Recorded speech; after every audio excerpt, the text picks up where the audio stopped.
Bonjour à tous. Aujourd'hui, on va parler d'un problème massif dans les débats sur YouTube, sur les réseaux ou même dans la vie quotidienne. L'usage des analogies. Parce que les analogies, fondamentalement, on en utilise souvent.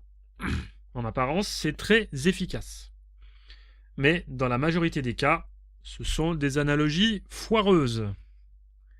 Alors, qu'est-ce qu'une analogie? Alors, c'est tout simple, hein, c'est le fait de comparer deux situations en mettant en avant leur ressemblance afin d'appuyer une idée. Et sur le principe, effectivement, c'est très utile.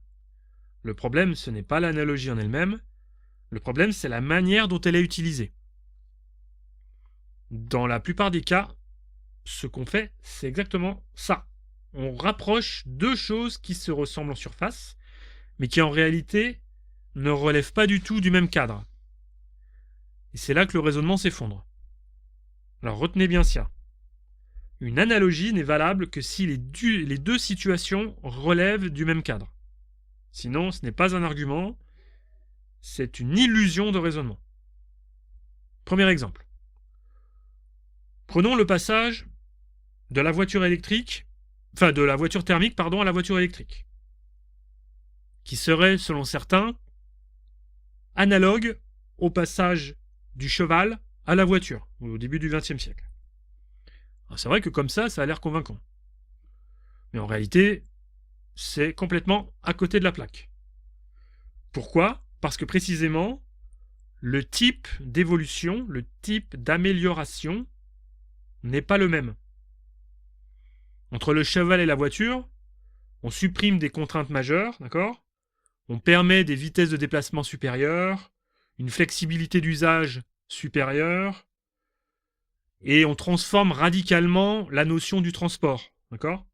Tandis que entre thermique et électrique, on garde le même objet finalement, on fait quelques petites modifications par-ci par-là, les améliorations, elles sont ce qu'elles sont, il y en a, ça c'est pas à contredire, mais fondamentalement, en plus, on ajoute des contraintes nouvelles. Donc en fait, globalement, on a un même objet avec des petites différences, tandis que dans l'autre cas, on n'a absolument pas un même objet. On a un cheval qui est un être vivant, et de l'autre, on a une machine finalement. Rien que pour ça, ça place déjà le cadre. D'accord? Donc globalement, dans les deux cas, soi-disant analogues pour certains, on est dans deux cadres qui sont totalement différents. Deux cadres d'évolution totalement différents. Et c'est là que l'analogie se révèle fausse. On peut prendre un autre exemple. Hein. Par exemple, dire que le surhomme nietzschéen, ça relève du développement personnel tel qu'on le définit aujourd'hui. Alors là encore, ça a l'air de coller, hein, parce qu'effectivement, dans l'idée de surhomme, on peut y voir éventuellement, après il faudrait préciser, mais bon, admettons, on peut y voir une forme de dépassement de soi. Bon, le fait est que chez Nietzsche, c'est quand même un peu plus subtil que ça, mais admettons. Alors qu'en réalité, chez Nietzsche, si il y a du dépassement de soi, c'est avant tout parce que il y a une transformation des valeurs en tant que telles. Des valeurs qui nous sont imposées au départ. Et donc, il y a une remise en question du cadre moral. Donc, à la rigueur, on peut éventuellement y voir un dépassement de soi, mais encore, il faudrait l'expliciter. Mais bon, chez Nietzsche, on voit bien que c'est un outrepassage, un dépassement du cadre moral donné. Tandis que dans le développement personnel, on est finalement simplement dans l'amélioration de soi, essayer de capitaliser sur les qualités que l'on peut avoir pour savoir mieux les exprimer dans la vraie vie, si l'on peut dire, mais qu'effectivement, cette expression des qualités s'inscrive par définition dans le cadre préexistant qui nous est donné. Il n'est pas du tout question de remettre en question ce cadre. Quoi qu'on en dise. Donc en réalité, on parle là de deux logiques totalement différentes.